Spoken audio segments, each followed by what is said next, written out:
منستري مكلخال سلسة أوارح بسفلالية عودات زسلطنهم كاب إزتات حيل بحري حيل أير كمون كفلتات منستري استوازو 275 أمراتو الله مع سلسة سنة عباس مرة أمريقو መንግስቲ ኤርትራ ንመግለጽ አቶ ጌታቸው ረዳን አምባሳደር ዮዳን ሁሴን መልሲ ሂቦ ናይ አፍሪካ ሕብረት ልኡኽ ተኸክል ይትማል መጽዮም ነይሮም እዮም እቲ ዝርርብ ዝገበርዎ ምስ መንግስቲ ትግራይ ማለት እዩ እዚ ካብቲ ተጀሚሩ ዘሎ ጽምዶ ህዝቢ ትግራይን ህዝቢ ኤርትራን እንታይ ተረቢሑ እንታይ ተቕመግንዮም ክሳብ ሕዚ ሰላም ቤተሰብ ማንቱም በሐድሽ ቪዲዮ መጥናነና ላው ቻናል ዘሐድሽ ትለኹም ሳብስክራይብ ጋዝ ቪዲዮ ዝድማ ላይክ ጋር ቪዲዮና እንጀምር ሚኒስተር ምክልኻል ኤርትራ ሰራዊቱ የስልጣን ከም ዘሎ ገሊጹ ናይ ኤርትራ ሚኒስተር ምክልኻል ካብ ሓይሊ ባሕሪ ሓይሊ ኣየር ከም እውን ዝተፈላለዩ ክፍልታት እቲ ሚኒስተር ንስተዋጽኡ 175 ኣባላቱ ናይ ሰለስተ ኣዋርሕ ሞያዊ ስልጠና መሃቡ ተገሊጹ ኣብቲ ክልስ ሓሳባውን ተግባራውን ስልጠና 29 ኣባላት በጋዜጠኝነት 37 በቪዲዮ ካሜራ 59 በግራፊክስ 50 ውን በቴክኖሎጂ ኮምፒውተር ስልጠና ከም ዝተዋሃቦም ገሊጹሎ ሓለቃ ስታፍ ሓይልታት ምክልኻል ኤርትራ ጀነራል ፊሊጶስ ወልደ ዮሐንስ ነተመረቕቲ ኣብ ዝሃቦ መግለጺ ታሪክ ካብ ወለዶን ወረዶ ክሰጋገር ሓላፍነቶም ክዋጽኡ ምሕባር እውን ተጠቒሱሎ ሚኒስተር ምክልኻል ኤርትራ ከም ኣካል ናይቲ ኣብ ኣባላቱ ዘካየዶ ቀጻሊ ወፍረ ኣብዚ ናይ ሕጂ ስልጠና እውን ዓቕሚ ሰቡ ንምዕባይ ከም ዝሰርሕን ብሕጂ ክሰርሕ ምዃኑ እውን ኣብቲ ኣጋጣሚ ክገልጽ እንከሎ ሰልጠንቲ ብዛዕባ ኣተሓዛ ግዜ ሓበሬታን ግቡእ ኣጠቓቕምኡን ከምኡውን ኣርቲፊሻል ኢንተለጀንስን ካልኦትን ዝምልከት ስልጠና እውን ከም ዝተዋሃቦም ብተወሳኺ ተገሊጹሎ منستري مكلخال سلسة أوارح بسفلالية عودات زسلطنهم كاب إزتات حيل بحري حيل أير كمون كفلتات منستري استوازو 275 أمراتو الله مع سلسة سنة عباس مرة أمريقو عبتي بقبرن كل حسابات استوهاب السلطنة 20 شعاتن بجادة إنيانت 30 شعاتن بدرقم تنقص سنسلي 50 شعاتن بجرافيكسن أرتعو فيديون 5 دماء بتكنولوجي كمبيوتر يوم تمرتهم تخطاتيلهم حلقات قلال ستاف منستري مكلخال جنرال فيليጶس ولد يوحنس أبز اسمه أقل تمرقتي كم تركبتي حجر نحدرن تاريخ ولدوتات إيرترا بقبو أب مسناد بنقحت كعيون حلفنا توان كخونن معيدو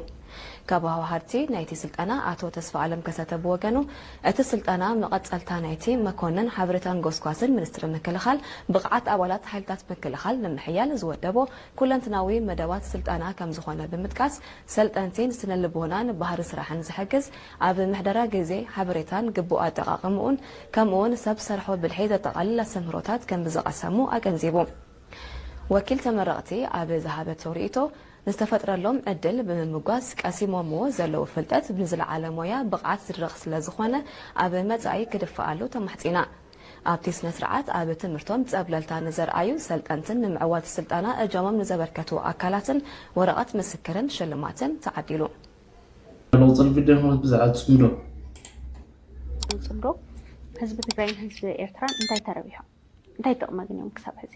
ጽቡቕ ካብቲ ሚድያ ዘለለ ማለት ነው ሕዚ ሓደ እቲ ህዝቢ ትግራይ እውን ምስ ስርዓት ብልጽግና ኮይኑ ህዝቢ ኤርትራ ወሪርካ እዩ ሰራዊት ኤርትራ ወሪርካ እዩ ስለዚ ዳግም ልዕላውነትን መንነትን ኤርትራ ክትወቅዕ ኣለካ ኢሉ ዝጉስኩስ ሓይሊ ህዝቢ ትግራይ እዚ እንትፊሉ ወይ ማለት እዩ ተቃይሙ ወይ بستفلالي من قد أبيلوس أريء كلاي بلسقنا تجري الداخمو بستفلالي من قد تجري تجارنا الداخمو لإيرترا داقم كورر بحر خونن إيرترا خونن إيرترا بستفلالي من قدي بحينا بإثيوبيا أتيو كوكوات أثر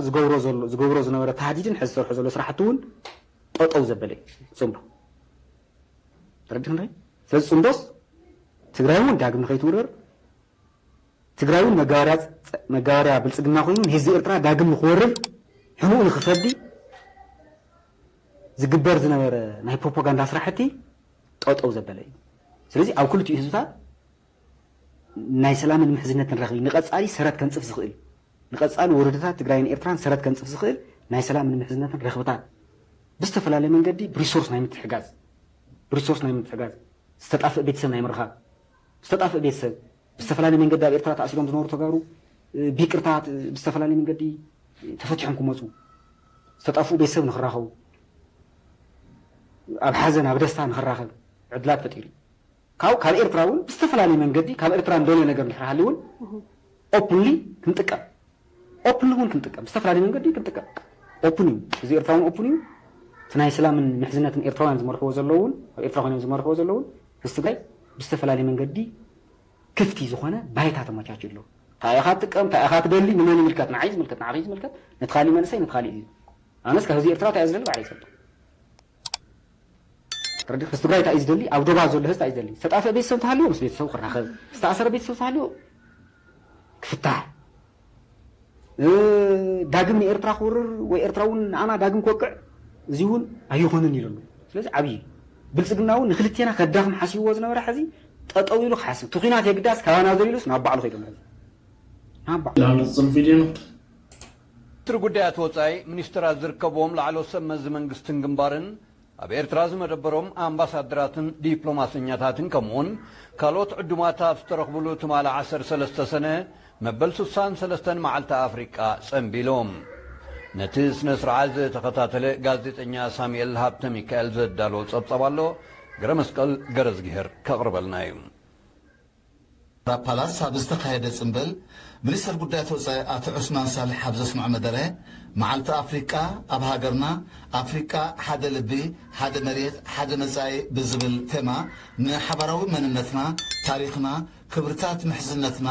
ምቕሉል እንግደትናትናን ሓድሕዳዊ ምትሕጋዝናን ብዘንጽባረቕ ትሕዝቶ ትበዓል ከም ዘላ ጠቒሱ ራእይ ጥምርቲ ብልጽግትን ሰላማዊትን ኣፍሪቃ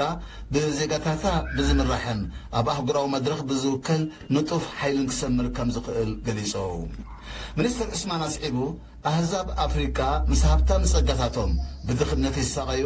ግጭታት ድማ ህይወት ሰብ ንዋትን ዕድላትን ናይዛ ኣህጉር ይዕኑ ከም ዘሎ ብምሕባር ብደረጃ ኣህጉር ገምጋም ህሉ ክንውነት ብምክያድ ካብ ሽግራት ዘገላግልን ብሓባር ዝዋሳእን ስትራቴጂ ከም ዘድላ ኣዘኻኺሩ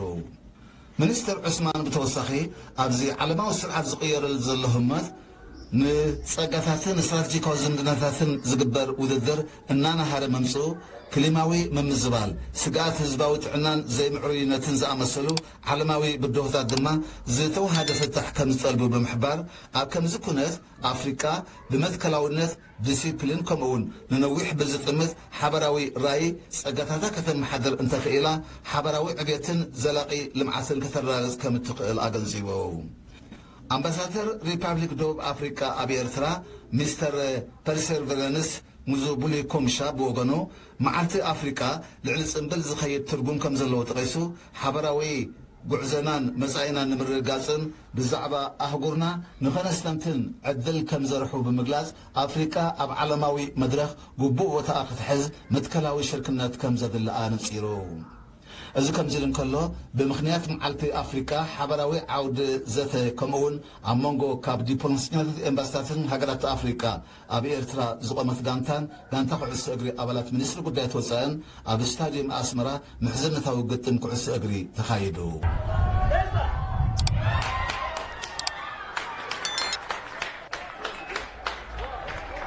ኣብ ወቅቲ ቪድዮ እንከተልና ድማ ኣቦሳንጅላ ንቐለም ምጽኦም ዝዝከር ኮይኑ ብዛዕባ ኣቦሳንጅውን ናተናገረናርከብ ስውን ሰሓዮና ንከታተል ናይ ኣፍሪካ ሕብረት ልኡኽ ተኸከሊት ማል መጽኦም ነይሮም እዮም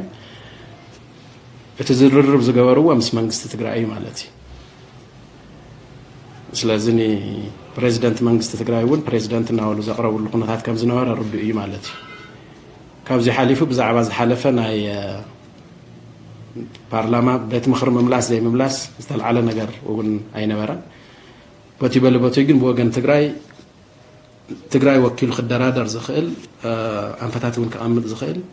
ብቤት ምክሪ ዝተመለሰ ስሩዕ ዝኾነ መንግስቲ እውን ስለ ዝኾነ መዛ ኣካል እዚ እዩ ትዝርርብ ዝግበር ዘሎ ዝብል ምርዳእ ኣገዳሲ እዩ ዝኸውን ዝብል እዩ ዘለና ማለት እዩ ብወገን ትግራይ እውን ቅዋምና መንግስቲ ተመሊሰሎ ስሩዕ መንግስቲ ኣለና ዝግበር ዝኾነ ይኹን ዓይነት ሰላማዊ ድርድር ምስ መንግስቲ ክኸውን ክኽእል ኣለዎ እቲ ተጀሚሩ ዘሎ ምንቅስቃስ እውን ምስ መንግስቲ ምዝርራባት ይቕፅል ኣሎ ይጅምር እውን ኣሎ ብኡ ተጠናኺሩ ክቕፅል ናይ ምግባር ጉዳይ እዩ ዝኸውን ዘሎ ማለት እዩ ካብዚ ሓሊፉ ምስ እቶም ተወኪሎም መፅኦም ዘለው መራሒ ኣብቲ ዝሓለፈ ናይ ፕሪቶሪያ ድርድር ግዜ ተፈላለዩ ሓሳባት ይለዓሉ እዮም ማለት እዩ ውልቀ ሰባት ከከም ባህሪቶም ንናይ ባዕሎም ኣረኣያታት ክህልዎም ይኽእል ይኸውን እዩ بوانነት ግን ከሙልቀ ሰብ ዘይኮንና እስከም ናይ አፍሪካ ሕብረት ተወካል ጌርና ኢና ክንወስዶም ዘለና ማለት እዩ ንሳቶም ከቅርብዎ ዝኽእሉ ዝተፈላለዩ ሓሳባት ክህሉ ይኽእል እዩ بوجن تجري بوجن منجست تجري كخول زلوا وجن تنتخكلني عن أي تجري بوتاتات انتعين كما عين ربح تجري أبي عين زلوا انتعين تعين كجبر زلوا دون أي حد مسمراتنا انتعين تعين يلو قريبو نايم الدردار نايم الكتع ربح ونايم الرجاز كنا تاتك عن نايم منجست تجري خول زخيل مالتي سلازم يستفعل عليه مالكو يستفعل عليه الرأيات يكون منفسات كنورام يخيليو تهزي كم نخال أجزاء توكلهم ومسيهم زلوجن نا أفريقيا حبرت وكلنا ون نا دبلوماسي محبر سبون دقاف زلوون سلازخنا تخالي قادفنا أفتنا هز زلو سلامة ودردر تخرت جرنا نخد اللقنا ثات مفتاري تزولز خون زخ إن تجري زبل مساعدة قداسي يزبل إلا نمالتي تخالي هزون بجلس خنري أزلنا نجار تعيو إلنا نتوسيدنا سلامة ودردر مالت أكلنا يكالسنا. وطي فيديو قتلنا دم من قصي أرتلم جيتا شوردا نريدوان حسين الملسي هيبو ومالو السون صحيران كتتر. መንግስቲ ኤርትራ ንመግለጽ አቶ ጌታቸው ረዳን አምባሳደር ሬድዋን ሁሴን መልሲ ሂቦ ሚኒስትር ዜና ኤርትራ አቶ የማነ ገብረ መስቀል ኣብ ዘውፅኦ ሓድሽ መግለጺ ናይ ኢትዮጵያ ሰልፊ ብልጽግና ካብ ውሽጣዊ ጸገማቱን ምህዳም ብዛዕባ ኣፍ ደገ ባሕረ ኤርትራን ወደብ ዓሰብን ተኣፋፈ መግለጽታት ምውጽኡ ይቕጽል ከም ዘሎ ገሊጹ ናይ ብልጽግና ሰልፊ ኣብ ናይ ፕሮፓጋንዳ ሓሶት ምትላልን ምድንጋርን ተጸሚዶሎ ዝበለተ ሚኒስተር እቲ ወገን ኣብ ጸቕጢ ይርከብ ከም ዘሎ ዝሓበረ ኮይኑ ኣብ ልዕሊ ኤርትራ ዝካየድ ዘሎ ናይ ሓሶት ዘመተታት ባይታ ኣልቦን ዘይሓላፍነታውን ኢሉ እቲ መግለጹ ወሲኹ እውን ነቲ ኣብ መደበር ዜና አልጀዚራ ዝተሓተመ በአቶ ጌታቸው ረዳን አምባሳደር ሁሴን ዝተጻሓፈ መግለጫ መልኪቱ እውን ዝመለሰ ኮይኑ እቶም ወገናት ኤርትራ ናይ ኢትዮጵያ ኩናት ሕድ ነረብሓ ምዃኑ ኣሚና ተሰርሐሉ ከም ዘላ መግለጾሙን ኣነጺሩ ዋና ዳይሬክተር ሃገራዊ ሰላይን ጸጥታን ኢትዮጵያ አምባሳደር ሬድዋን ሁሴን ካልኦት ኣባላትን ኣብቲ ንኽልተ ዓመታት ዝተኻየደ ውግእ ትግራይ ንናይ ኤርትራ ሓይልታት ምስጋና ከም ዝነበሮም ታሪክ ሰኒድዎ ከም ዘሎ ዝሕበር መግለጽ ሚኒስትር ዜና ኤርትራ ኣብዚ እዋን ኤርትራ ምጥቃን ጣቃ ከም ዘይብሉ ገሊጹ ኣብ ፌደራል መንግስቲ ኢትዮጵያ ኣማኻሪ ቀዳማይ ሚኒስትር ኣብ ጉዳያት ምብራቅ ኣፍሪካ አቶ ጌታቸው ረዳ እውን ሓደ ካብ ቀንዲ ሃንደስቲ ውግእ ሕድሕድ ትግራይ ምንባሩ ዝገለጸት መግለጺ እቶም ወገናት ኣብዚ ግዜ ክውነት ዘይብሉ ጥርዓን የቕርቡ ከም ዘለው ሓቢሩ ኣብ መንጎ ናይ ሰልፊ ብልጽግና ሓይልታትን ናይ ክልል ትግራይ ሓይልታትን ኣብ ጅቡትን ሲሸልስን ሓባራዊ ልፍንቲ ብምግባር ሓይልታቶም አንጻር ኤርትራ ንምቕናዕ መደብ ኣውፅኡ ምንባሩ ዝሕበረት ጽሑፍ እቲ ተርእዮ ገና ኩናት ትግራይ እናተኻየደ ኣብ ዝነበረሉ እዋን ዝተፈጸመ ምዃኑ ወሲኹ ኣረዲዩሎ እቶም አንጻር ኤርትራ ዝቐንዑ ኣኼባታት ኣብ ወርሒ ነሓሰ 2022 እቲ ውግእ ገና እናቐጸለን ከሎ ምክያዶም ኣብቲ ኣብ መስከረም 2022 ዝወፀ ሚስጥራዊ ጸብጻብ ሕብረት ኤውሮጳ ተረጋጊጹ ምንባሩ እውን እቲ መግለጺ የምልክት እቶም ናይ ብልጽግና ሰበስልጣናት ኣብቲ ናይ አልጀዚራ መግለጺኦም ውዕለ ፕሪቶሪያ ንናይ ሰሜን ኢትዮጵያ ዳይማዊ ኩናት ዘዕረፈ ቅዱስ ስምምዕ ምዃኑ ከም ዘመልከቱ ዝጠቅስ ናይ ሚኒስትር የማነ መግለጺ ነቲ ስምምዕ ዝዕንቅፍ ክህሉ ከም ዘይግባእ መግለጾምን ክሕብር እንከሎ ኤርትራ ኣብ ጉዳይ ውዕለ ፕሪቶሪያ ናይ ተዓዛብነት ቦታ ጥራይ ከም ትውንን ሓቢሩ ውዕለ ፕሪቶሪያ ንናይ ኢትዮጵያ ጉዳይ ዝምልከት ጥራይ ምዃኑ ኤርትራ ካብ ሰናይ ጉርብትና ዝኣክል ጥራይ ነቲ ስምምዕ ክትዛረበሉ ከም ትኽእል ዘነጸረ እቲ መግለጺ ውዕለ ፕሪቶሪያ ሕጂ እውን ክቕጽል ዝዕንቅጾ ከም ዘየለ እቲ መግለጺ ኣመልኪቱሎ ናይ ፌደራል መንግስቲ ኢትዮጵያ ንናይ ሶማልያ ሉዓላውነት ኣብ ሕቶ ዘእቱ ምስ ናይ ሶማሌላንድ ወገናት ናይ ምርድዳእ ስምምዕ ከም ዝኸተመ ካብኡ ሓሊፉ ኣብ ሱዳን ሰላም ከይርከብ ንናይ አርኤስኤፍ ሓይልታት ብኩሉ መዳይ ብምሕጋዝን ከምኡውን ኣፍ ደገ ባሕሪ ኤርትራን ዓሰብን ኣብ ዘተ ብምእታው ንናይ ኤርትራ ሉዓላውነት ክትንክፍ ነዊሕ ጸኒሑ ከም ዘሎ ዝሕብር መግለጺ ሚኒስትር ዜና ናይቲ ሰልፊ ነገር ጂኦግራፊስ በዓለ ኻሪማ በዓላ ተኣዎ ምዃኑ ብተወሳኺ ገሊጹሎ ዳይሬክተር ሃገራዊ ሰላይን ኣገልግሎት ጸጥታን ኢትዮጵያ ሬድዋን ሁሴን ኣብ አልጀዚራ ተላፊኑ ኣብ ዘውፅኦ ጽሑፍ ሕወሓት ብድፊት ኤርትራ ኣብ ዝቐረባ መዓልታት ኣብ ልዕሊ መንግስቲ ኢትዮጵያ ውግእ ክኸፍት ይዳሎ ኣሎ ክብል ኣጠንቂቑሎ ኣብቲ ምስ ኣማኻሪ ቀዳማይ ሚኒስትር ኢትዮጵያ ኣብይ ኣሕመድ ዝኾነ ጌታቸው ረዳ ብምዃን ብቋንቋ እንግሊዝ ዝሓፍዎ አንቀጽ ኤርትራ ንዕጡቓት ፋኖ ሕወሓት ትድግፈላ ክብሉ ወቂሶም ኣለው ፕሬዝዳንት ኢሳያስ አፈወርቂ ንስምዕ ፕሪቶሪያ ተቃውሞ ከም ዝነበሮ እውን እቲ ብሓሙ ዝወፀ ጽሑፍ ክልቲኦም ሰበስልጣናት ይኸስስ ብደገፍን ምትብባዕን ኣስመራ ዝርከቡ ኣካል ሕወሓት ኣብ ዝቐረባ መዓልታት ኣብ ልዕሊ ፌደራላዊ መንግስቲ ኢትዮጵያ መጥቃዕቲ ክፍኖ ወሲኖሎ ኢሎም ብቐጥታዊ ደገፍ ኤርትራ ኣብ ዕጡቕ ሓይሊ ምኽታት ምስልጣን ምዕጣቕን ቀፂለሎ ብምባል ነቲ ኣብ ክልል ትግራይ ስልጣን ተቋፂሩ ዘሎ ሕወሓት ሽምባር ክሰኸታተልና ናይ ልምዓንቲ መደብና ነዚ መስል ነርሽካ ቆፃል ንጋነ ብሰላም ይጋነና